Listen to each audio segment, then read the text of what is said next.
দেশবাসীর কাছে মায়ের জন্য দোয়া চেয়েছেন তারেক রহমান।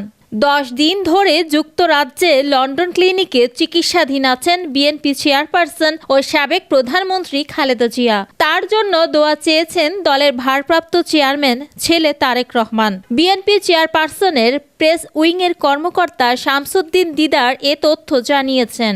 শুক্রবার লন্ডন সময় সন্ধ্যার পর অন্য দিনের মতো সেন্ট্রাল লন্ডনের বিশেষায়িত হাসপাতাল দ্য লন্ডন ক্লিনিকে স্ত্রীসহ মাকে দেখতে যান তিনি। হাসপাতালের প্রবেশপথে অপেক্ষমান সংবাদকর্মীদের প্রশ্নের জবাবে মায়ের জন্য দোয়া চাওয়া ছাড়া আর কোনো মন্তব্য করেননি।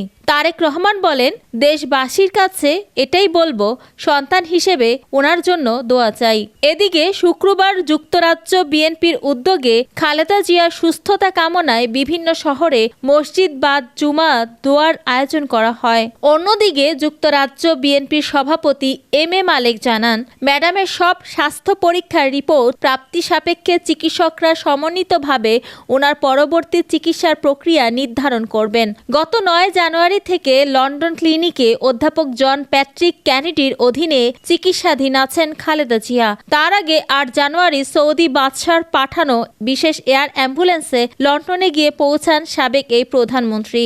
দীর্ঘদিন ধরে liver cirrhosis, kidney, heart, diabetes, arthritis সহ নানা শারীরিক অসুস্থতায় ভুগছেন 79 বছর বয়সী খালেদা জিয়া।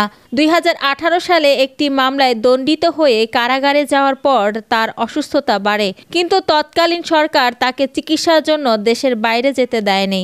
সবশেষ 7.5 বছর আগে যুক্তরাজ্যেই চিকিৎসা নিয়েছিলেন খালেদা জিয়া।